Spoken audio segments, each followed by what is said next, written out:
So I'm going to give you a brief overview of the nature and extent of support available to those starting and growing their own business in Scotland. And that support falls largely into four main categories. We're going to look at business advice, networking opportunities, funding, and lastly we're going to look briefly at incubation.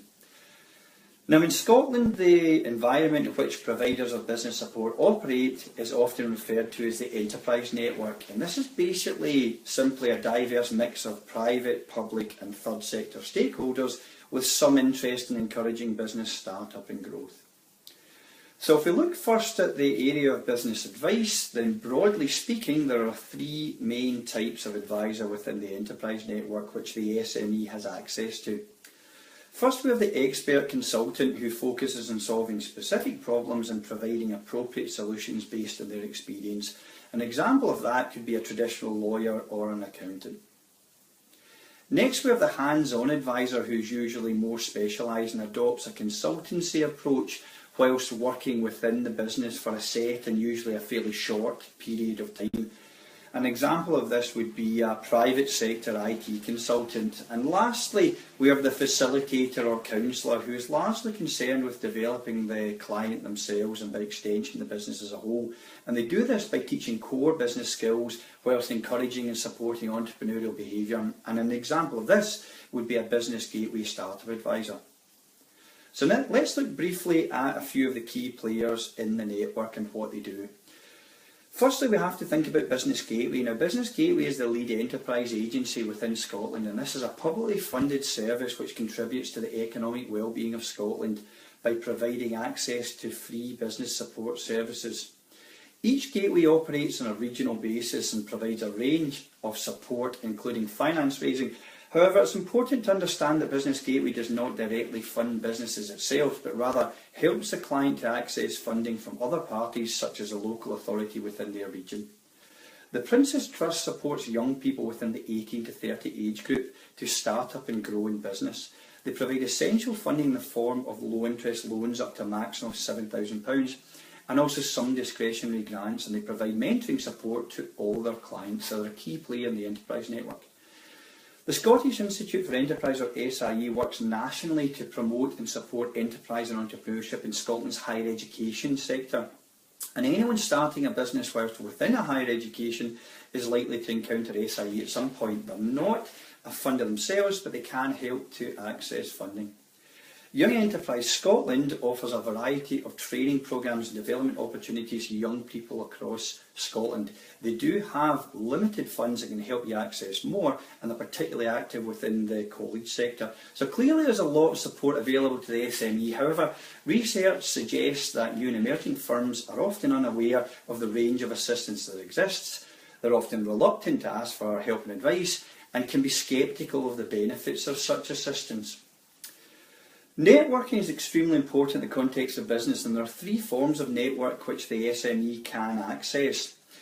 Open networks have no barriers to entry. Closed networks only allow certain types or numbers of members. And lastly, online networks operate in an online capacity rather than a face-to-face basis. So these are the three main types of network, and we're going to look at a few specific examples. The first of these is the FSB, or Federation of Small Businesses.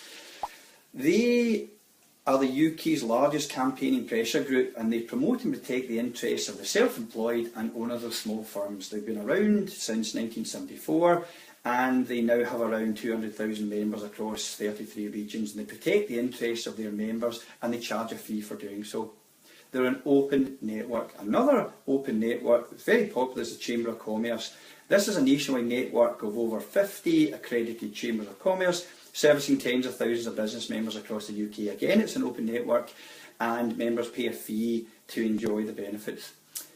Lastly, an example of a closed network is the BNI, which has over 170,000 members, and Business Network International is the largest business networking organisation in the world, and it offers its members the opportunity to share ideas, contacts and generate business referrals, but it only allows one type of each type of business, so it's a closed network.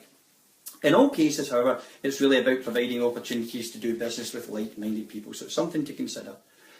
Now we're going to look at access to funding, which is critical to an SME at every stage of the business's development.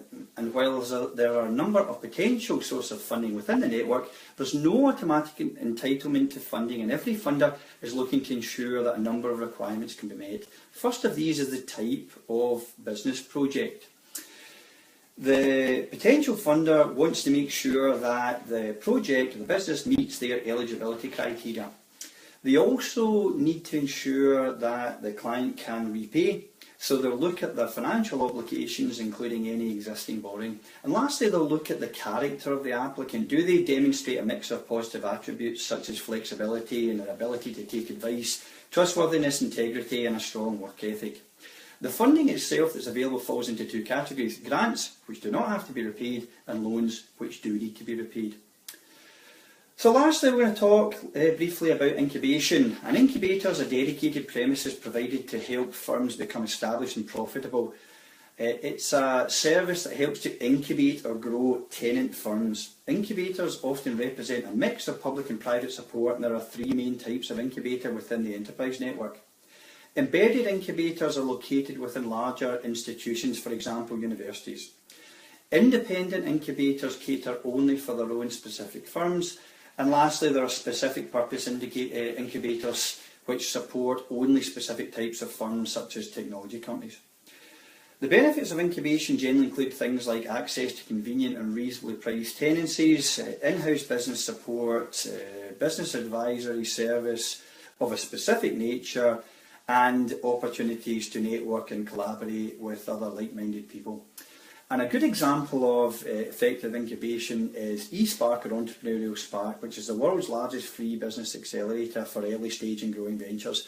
eSpark provides a range of services for tenant firms, including access to funding designed to encourage growth.